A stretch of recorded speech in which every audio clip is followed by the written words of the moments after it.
Hello मेरे YouTube family, कैसे हैं आप लोग। आशा करता हूँ मेरे प्रिय साथी लोग बहुत अच्छे होंगे, अपनी पढ़ाई बहुत अच्छे से आप लोग कर रहे हो साथियों।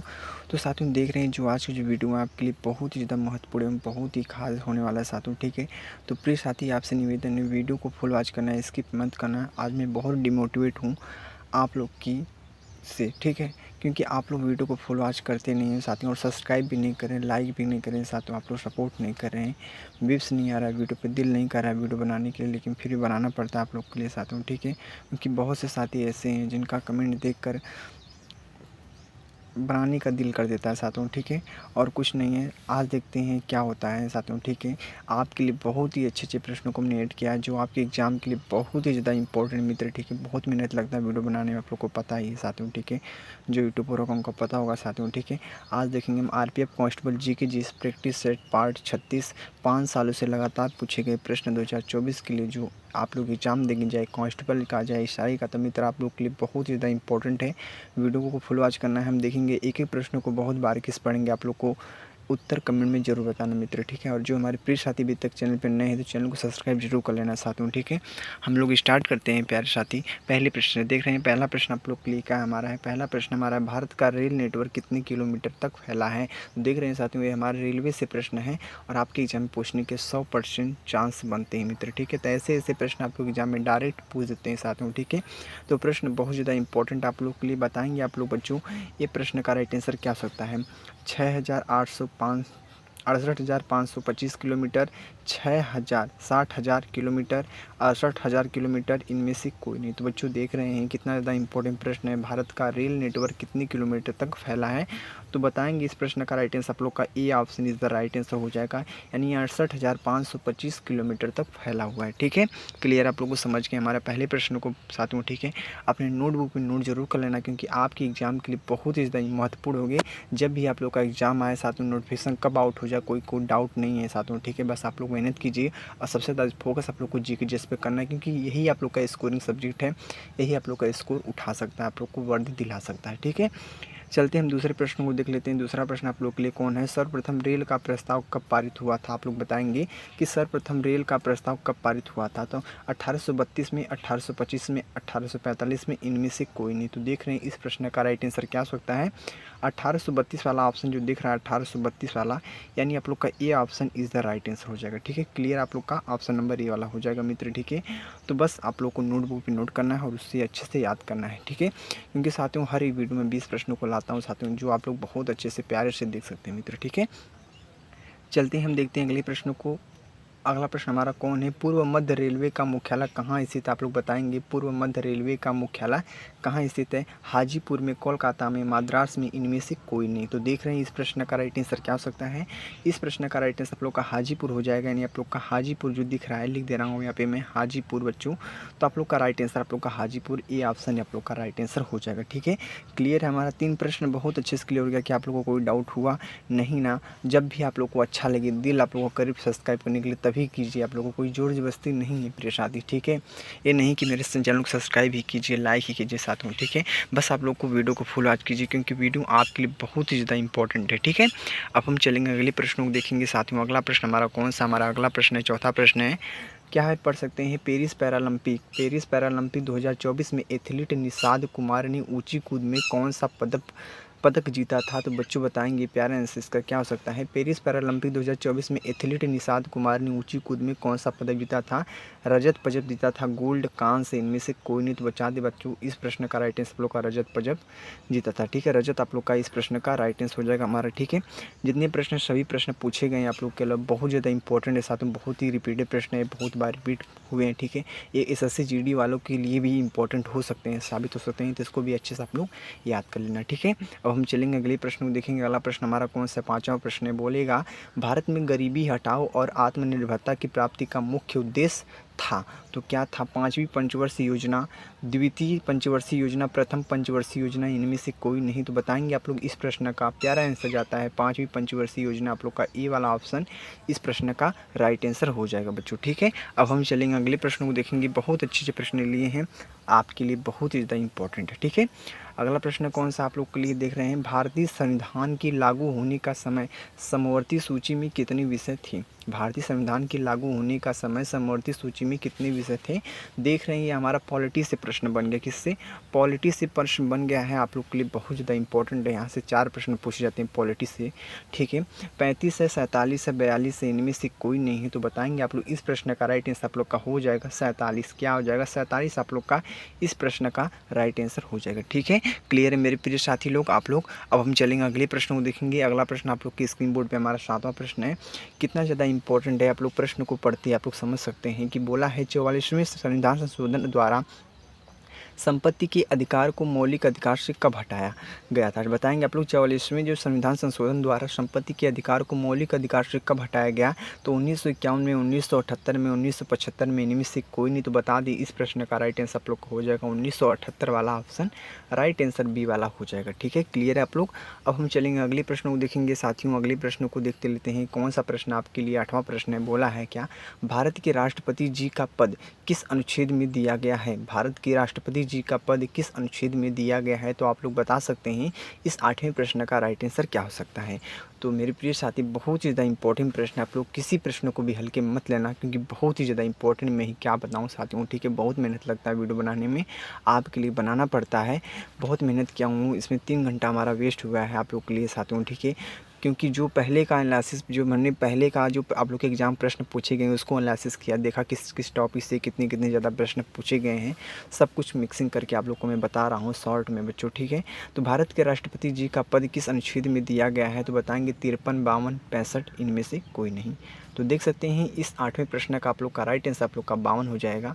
52 वाला आप लोग का राइट आंसर हो जाएगा। ठीक है, अब क्लियर है आप लोग। अब हम चलेंगे अगले प्रश्न को देखेंगे। अगला प्रश्न आप लोग के लिए कौन सा हमारा है, 9वां प्रश्न। 9वां प्रश्न बोला है 5वीं पंचवर्षीय योजना किस मॉडल पर आधारित थी। तो बोला क्या है, 5वीं पंचवर्षीय योजना किस मॉडल पर आधारित थी। तो बताएंगे हैरोड डोमर मॉडल है, डीपी धार मॉडल है, महाल नोबिस मॉडल है, इनमें से कोई नहीं है। तो बताएंगे आप लोग इस 9वें प्रश्न का प्यारा आंसर किसको जाता है। तो बता दिया जाए डीपी धार मॉडल आप लोग को दिख रहा है साथी, आप लोग का राइट आंसर हो जाएगा डीपी धार मॉडल आप लोग का प्यारा आंसर हो जाएगा। ठीक है, अब हम चलेंगे आज की अपनी प्यारे प्रश्न की ओर। जो 10वां प्रश्न हमारा है मित्र, बढ़ेंगे। बोला है कि पेरिस पैरालंपिक 2024 में अवनी लेखरा किस खेल में गोल्ड मेडल जीता है। ठीक है, तो बोला है पेरिस पैरालंपिक 2024 में अवनी लेखरा किस खेल में गोल्ड मेडल जीता है। तो देख रहे हैं खेल कूद से प्रश्न बना है। आप लोग की खेल कूद से प्रश्न 3 से 4 प्रश्न बन जाते हैं फिलहाल साथ में। ठीक है, तो इसको आप लोग याद कर सकते हैं। जो क्रिकेट से रिलेटेड है, पेनिस से रिलेटेड है, टेनिस से रिलेटेड है, तो सब कुछ से रिलेटेड से खेल से जो भी रिलेटेड है खेल कूद से, तो उसको भी आप लोग स्पोर्ट्स से आप लोग याद कर सकते हैं। यूट्यूब से भी मंगा सकते हैं। ठीक है, और आप लोग का डिमांड रहेगा तो मैं खुद आप लोग के लिए मैं बना दूंगा वीडियो। तो आप लोग का कमेंट कीजिए प्यारे प्यारे अच्छे। ठीक है, चीज़ मुझे मोटिवेशन मिले साथ में, क्योंकि बहुत डिमोटिवेट हूँ वीडियो बनाने से लेकर। ठीक है, मुक्केबाजी है, निशानेबाजी है, साइकिलिंग है, इनमें से कोई नहीं है। तो प्यारे साथी बताएंगे आप लोग कि आप लोग का पेरिस पैरालंपिक 2024 में अवनी लेखरा किस खेल में गोल्ड मेडल जीता है। तो बता देंगे इसका प्यारा आंसर जाता है निशानेबाजी को, यानी आप लोग का बी वाला ऑप्शन राइट आंसर हो जाएगा। ठीक है मित्र, क्लियर आप लोग समझ गए अच्छे से, मेरी बातों से सहमत है आप लोग तो लाइक ज़रूर कर देना। ठीक है, क्योंकि बहुत मेहनत लगता है आप लोग को, मैंने बताया इस साथ में बार बार कहना नहीं चाहिए। ठीक है, बोला है 11 प्रश्न पढ़ते हैं। सौर ऊर्जा को विद्युत ऊर्जा में बदलता है, सौर ऊर्जा को विद्युत ऊर्जा में बदलता है। तो आप लोग बताएंगे, आप लोग पढ़े भी होंगे साथियों, आप लोग फिजिक्स केमिस्ट्री तो अच्छे से पढ़ लिए होंगे पहले से। आप लोग जो हमारे प्रिय साथी 10th में होंगे, अभी 11th में गए होंगे, क्योंकि जो 10th में था वही फार्म को फिलअप किए थे अब की बार। ठीक है, तो आप लोग 12th 11th में होंगे तो आप लोग को पता ही होगा। सौर ऊर्जा को विद्युत ऊर्जा में बदलता है तो सौर सेल, डायनेमो, सितार, इनमें से कोई नहीं। तो बता दें आप लोग का प्यारा आंसर जाता है सौर सेल को। किसको जाता है, सौर सेल को जाता है आप लोग का सौर सेल। आप लोग का इस प्रश्न का राइट आंसर हो जाएगा, ए वाला ऑप्शन आप लोग का राइट आंसर हो जाएगा। प्रिय साथी क्लियर आप लोग। अब हम चलेंगे अगले प्रश्न को देखेंगे। अगला प्रश्न आप लोग के लिए कौन सा हमारा है, 12 प्रश्न। बोला क्या है, DOS पूर्ण रूप क्या है। DOS का पूर्ण रूप यानी पूर्ण उसका डिफिनेशन बताना है, पूर्ण उसका फुल फॉर्म बताना है। तो डिस्क ऑपरेटिंग सिस्टम होगा, डिस्क ओरिजिनल सिस्टम होगा, कन्फर्म होगा, इनमें से कोई नहीं है। तो बताएंगे DOS का पूर्ण रूप क्या हो सकता है। तो बता दें क्या डिस्क ऑपरेटिंग सिस्टम आप लोग का इस प्रश्न का प्यारा आंसर जाता है ए वाला ऑप्शन। ए वाला ऑप्शन आप लोग का राइट आंसर हो जाएगा मेरे प्रिय साथी। ठीक है, हमारा 12 प्रश्न बहुत अच्छे से क्लियर हो गया। क्या आप लोग को कोई डाउट हुआ? कोई डाउट हो तो मुझसे पर्सनली मुझसे पूछना चाहते हैं, डीएम करना चाहते हैं तो इंस्टाग्राम पे मुझे फॉलो कर लेना। मैं लिंक डाल दूंगा डिस्क्रिप्शन में, कॉप सौरभ सैनी, तो उसमें आप लोग को फॉलो करके मुझसे पर्सनली पूछ सकते हैं। थोड़ा वेट करना, आप लोग का सभी मेरे प्रिय साथी का रिप्लाई जाएगा, बस थोड़ा वेट कर देना आप लोग। ठीक है, अब हम चलेंगे अगले प्रश्न को देखेंगे। अगला प्रश्न आप लोग देखते हैं किससे है। बायोलॉजी से रिलेटेड प्रश्न बोला है, दांतों के अध्ययन को कहा जाता है, दांतों के अध्ययन को कहा जाता है हम लोग क्या कहते हैं? आंडोटोलॉजी, आर्थ्रोनोलॉजी, नरविज्ञान, इनमें से कोई नहीं। तो देख रहे हैं इस प्रश्न का प्यारा आंसर जाता है आडोंटोलॉजी को जाता है आप लोग का प्यारा आंसर। आप लोग का ए वाला ऑप्शन इस प्रश्न का राइट आंसर हो जाएगा मेरे प्रिय साथी। क्लियर है आप लोग? अब हम चलेंगे अगले प्रश्न को देखेंगे। अगला प्रश्न आप लोग के लिए कौन सा हमारा है, देख रहे हैं 14 प्रश्न। ठीक है, 14 प्रश्न क्या है बोला है, प्रश्न को पढ़ लेते हैं। जीव विज्ञान शब्द का प्रयोग सर्वप्रथम किसने किया था? तो क्या बोला है, जीव विज्ञान शब्द का प्रयोग सर्वप्रथम किसने किया? तो देख रहे हैं हमारा बायोलॉजी से प्रश्न है। बायोलॉजी से, फिजिक्स, केमिस्ट्री से, यहाँ से 2 से 3 प्रश्न, 4 प्रश्न अधिकतर बन ही जाते हैं, क्योंकि 2-2 प्रश्न सभी से पूछे जाते हैं। ठीक है, तभी आप लोगों का कंप्लीट होगा 50 प्रश्न है ना। तो समझ सकते हैं जीव विज्ञान शब्द का प्रयोग सर्वप्रथम किसने किया था? लैमार्क ने, ट्रेवेरिनस ने, अरस्तु ने, ए और बी दोनों ने। तो बता दें साथियों, इसका प्यारा आंसर जाता है जीव विज्ञान शब्द का प्रयोग सर्वप्रथम किसने किया? तो ए और बी दोनों ने, यानी लैमार्क, ट्रेवेरिनस ने किया था। ठीक है, ए और बी आप लोग का 2, आप लोग का डी वाला ऑप्शन राइट आंसर हो जाएगा। ठीक है, क्लियर है आप लोग? अब हम चलेंगे अगले प्रश्न को देख लेते हैं। अगला प्रश्न आप लोग के लिए कौन सा, स्क्रीन बोर्ड पर पढ़ते हैं। 15 प्रश्न बोला क्या है, भारतीय रेल परिवहन दिवस कब मनाया जाता है? तो आप लोग बताएंगे भारतीय रेल परिवहन दिवस कब मनाया जाता है। बहुत अच्छा प्यारा आंसर इसका जाता है। इसको 16 अप्रैल है, 20 मार्च है, 24 मई है, इनमें से कोई नहीं है। तो बता देंगे आप लोग का 15वीं का प्यारा आंसर जाता है 16 अप्रैल को। किसको? 16 अप्रैल आप लोग को दिख रहा है, 16 अप्रैल आप लोग का इस प्रश्न का राइट आंसर हो जाएगा मित्र। ठीक है, क्लियर हमारा ए ऑप्शन आप लोग का राइट आंसर हो जाएगा। ठीक है मेरे प्रिय साथी, एक बार बता दिए आप लोग, बहुत से हमारे प्रिय साथी हैं जो तुक्का मार कर आते हैं।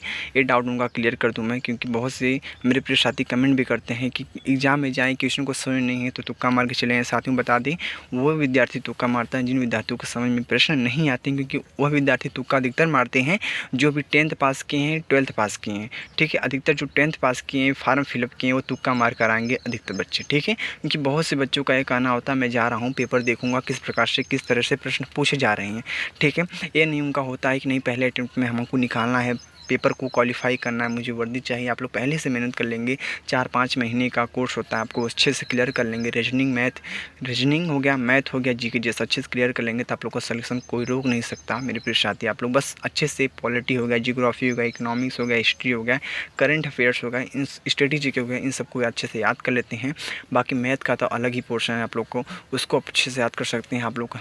ठीक है, तो आप लोग अच्छे से पढ़ के भी सिलेक्शन ले सकते हैं, लेकिन तुक्का का प्रयोग करते हैं, तुक्का सक्सेस नहीं होता है, क्योंकि 4 प्रश्न में 2 प्रश्न आपको गलत ही चल जाएगा। सर तुक्का आप लोग कतई प्रयोग मत करना। ठीक है, जो भी एग्जाम देने जाते हैं, कोई भी वनडे एग्जाम आप लोग को देना हो तो आप लोग को तुक्का का प्रयोग नहीं करना है। आप लोग जो भी प्रश्न आप लोग को आ रहे हैं उस प्रश्नों को करिए, क्योंकि निगेटिव मार्किंग होती है। तुक्का का प्रयोग करेंगे तो आप लोग फेल भी हो सकते हैं। ठीक है, तो ज़रूरी नहीं कि आप पास भी हो, क्वालिफाई भी हो साथ में। ठीक है, अभी आप लोग का एसएससी एमटीएस का भी एग्ज़ाम चल रहा है आप लोग को। ठीक है, तो उसकी भी जो विद्यार्थी हमारे प्रिय साथी फार्म फिलअप किए हैं तो वो भी अच्छे से तैयारी करते रहिए साथ में। ठीक है, सबसे ज़्यादा फोकस आप लोग को देख रहे हैं जीके जीएस का बहुत ज़्यादा स्कोप है, तो जीके जीएस पे सबसे ज़्यादा फोकस कीजिए आप लोग, क्योंकि अगर आप लोग का जीके जीएस स्ट्रॉन्ग है तो आप लोग का कोई भी आप लोग वनडे एग्ज़ाम देते हैं तो क्वालिफाई कर लेंगे आराम से। ठीक है, तो समझ सकते हैं एसएससी एमटीएस के लिए इंग्लिश और जीके जीएस बहुत ज़्यादा फोकस है इसको। रीजनिंग मैथ का कोई इसमें वैल्यू नहीं है, उसमें निगेटिव मार्किंग नहीं है, बाकी आप लोग का इसमें निगेटिव मार्किंग है। ठीक है, क्लियर है? बाकी आप लोग जो भी विद्यार्थी रेलवे की तैयारी कर रहे हैं, मेरे साथ जुड़े हैं, वो जुड़े रहें, वो अच्छे से तैयारी करते रहें, अंत तक मैं लगा रहूँगा उनके साथ। बस आप लोग सपोर्ट चाहिए, प्यार चाहिए आप लोग का, और कुछ नहीं चाहिए। मैं जो प्रश्नों को बता रहा हूँ उसको आप लोग पढ़िए अच्छे से, अपने नोटबुक पे नोट कीजिए।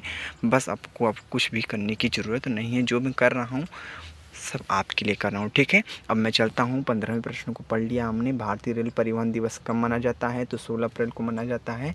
क्लियर है? अब हम चलेंगे अगले प्रश्न को देखेंगे। विद्यार्थी जो हमारा आज का है 16 प्रश्न। ठीक है, 16 प्रश्न क्या है पढ़ लेते हैं। बहुत अच्छा प्रश्न आप लोग के लिए है। बोला है दक्षिण पूर्व मध्य रेलवे की स्थापना किस वर्ष हुआ।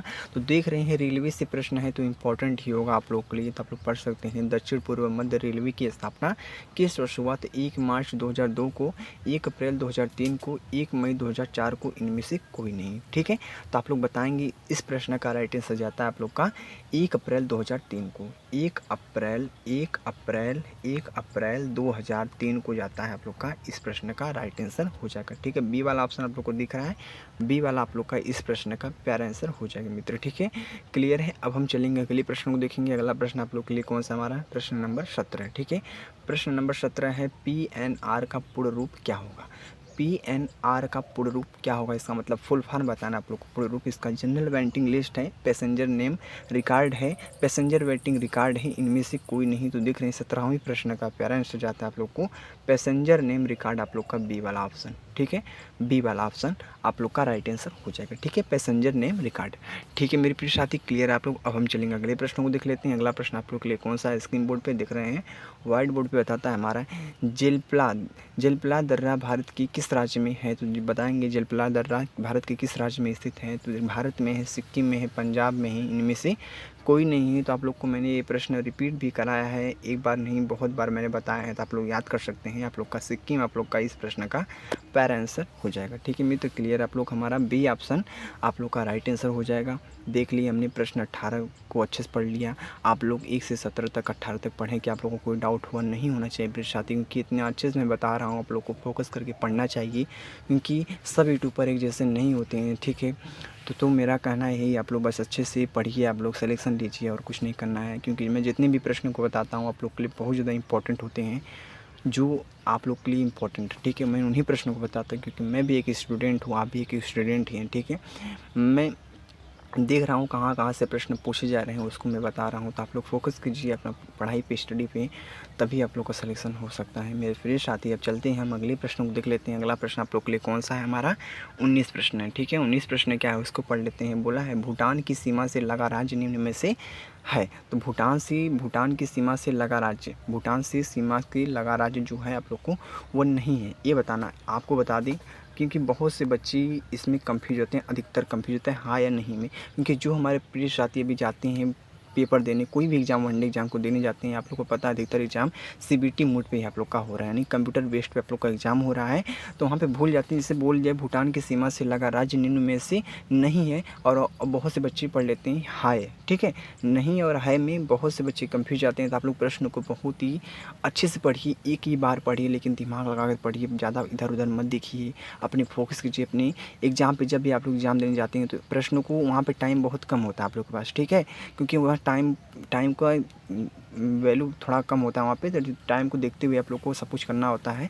ठीक है, उसी के हिसाब से टाइम मिलता है जिस प्रकार से आप लोग का क्वेश्चन होते हैं। ठीक है, देख रहा है, बोल दिया हाँ नहीं में, तो बोला है नहीं है।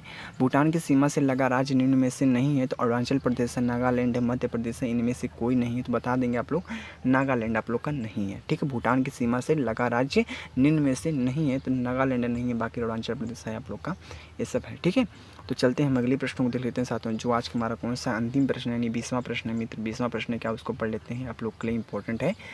अंतिम प्रश्न हमारा है वेम्बनाड झील किस राज्य में स्थित है। बताएंगे मेरे प्रिय साथी आप लोग कि वेम्बनाड झील किस राज्य में स्थित है। मध्य प्रदेश से, केरल है, उड़ीसा है, इनमें से कोई नहीं है। तो मैं बता दूं इसका प्यारा आंसर जाता है आप लोग को, बहुत ही नॉर्मल आंसर आप लोग का हो जाएगा केरल। क्या हो जाएगा, केरल। मैं यहाँ पे लिख दे रहा हूँ केरल, आप लोग को दिख रहा है आप लोग का इस प्रश्न का राइट आंसर हो जाएगा मित्र। ठीक है, केरल। क्लियर है आप लोग, हमने 20 प्रश्नों को बहुत ही अच्छे से प्यारे से देख लिया, आप लोग को कोई डाउट नहीं होना चाहिए मेरे प्रिय साथी। ठीक है, देख लिए हमने आज का जो हमारा प्रैक्टिस सेट पार्ट नंबर 36 था, जो आप लोग के लिए बहुत ज़्यादा इंपॉर्टेंट था मित्र। ठीक है, क्लियर आप लोग समझ के अच्छे से, जो 5 सालों से लगातार प्रश्न पूछे गए हैं साथियों, और भी इसमें जो प्रश्न ऐड हुए हैं आप लोग के लिए बहुत ज़्यादा इंपॉर्टेंट है।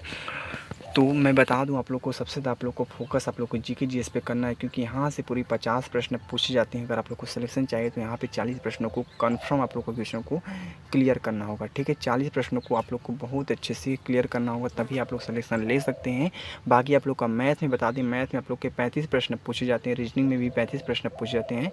यहाँ से आप लोग 30-30 प्रश्नों को करके आइए, 30-30 प्रश्नों को यहाँ से कर लेंगे, बाकी 30-30 को यहाँ पर जोड़ देंगे, आप लोग का पूरा 100 प्रश्न हो जाएगा। ठीक है, क्लियर आप लोग का पूरा 100% अच्छे से आ जाएगा। तो मैं बता दूँ आप लोग की, क्योंकि बहुत से बच्चों का एक कमेंट होता है कि पहले जोन वाइज आप लोग का कट ऑफ जाता था, ठीक है, लेकिन अब ऐसा कुछ नहीं है, पूरा all of India cut off एक ही जाएगा। तो मैं बता दूँ 95 से 100 के बीच में आप लोग का कट ऑफ रह जाएगा, चाहे वह जनरल का बता रहा हूँ साथियों, ठीक है। बाकी ओबीसी का इससे कम ही जाएगा। ओबीसी का मान लीजिए 95 से 58 के बीच में आप लोग का रह सकता है कट ऑफ, ठीक है। बाकी एससी एसटी का तो बात ही अलग है, उनका नीचे जाएगा, लो ही जाएगा साथियों, ठीक है। तो बस आप लोग मेरे प्रिय साथी, आप लोग ओबीसी का जनरल का कट ऑफ देख सकते हैं। तो बाकी आप लोग का और जो एससी एसटी का मेरे प्रिय साथी हैं, उनका थोड़ा नीचे ही जाएगा। उनका भी बता दें साथियों, तो उनका जाएगा आप लोग का 90 से 95 से तक जा सकता है। एससी जो एससी वालों का है, जो एसटी वालों का है उनका मान लीजिए 80 से 90 के बीच में होगा, ठीक है। तो क्लियर आप लोग समझ गए मेरी बातों को, बहुत अच्छे से गौर से समझिए मित्र, ठीक है। अब आज की जो हमारा प्रैक्टिस सेट पार्ट 36 था, अगले पार्ट में आने के लिए साथियों आप लोग का सपोर्ट प्यार चाहिए। सभी बच्चे से निवेदन है कि जो हमारे प्रिय साथी अभी तक चैनल पे नए देख रहे हैं, तो चैनल को फॉलो, एक लाइक सब्सक्राइब जरूर कर लेना, क्योंकि साथियों सपोर्ट आप लोग का है तो मैंने मेहनत और अच्छे से करूँगा साथियों, ठीक है। आप लोग के लिए और अच्छे अच्छे प्रश्न मैं ढूंढ कर लाऊंगा। अभी तो फ़िलहाल चल रहा है अब आरपीएफ कांस्टेबल एंड एसआई का, तो जल्द ही आप लोग का कमेंट रहेगा। तो एसएससी जीडी का मैं भी क्वेश्चन भी लाऊंगा अपने चैनल पे। तो साथियों कुछ दिन में जो आप लोग का 16 तारीख का 15 तारीख आप लोग एग्ज़ाम होने वाला है एसएससी एमटीएस का, मैं उसका भी कुछ बच्चों से पूछूंगा किस किस प्रकार से किस किस टॉपिक से कितने कितने प्रश्न पूछे गए थे, उसका भी वीडियो चल जाएगा इंटरव्यू के साथ साथियों, ठीक है। तो मिलते हैं हम अगले नेक्स्ट वीडियो में। इसी प्रकार वीडियो को एंड करते हैं साथियों, ठीक है। जय हिंद, जय भारत, वंदे मातरम, लव यू मेरे प्रिय साथियों।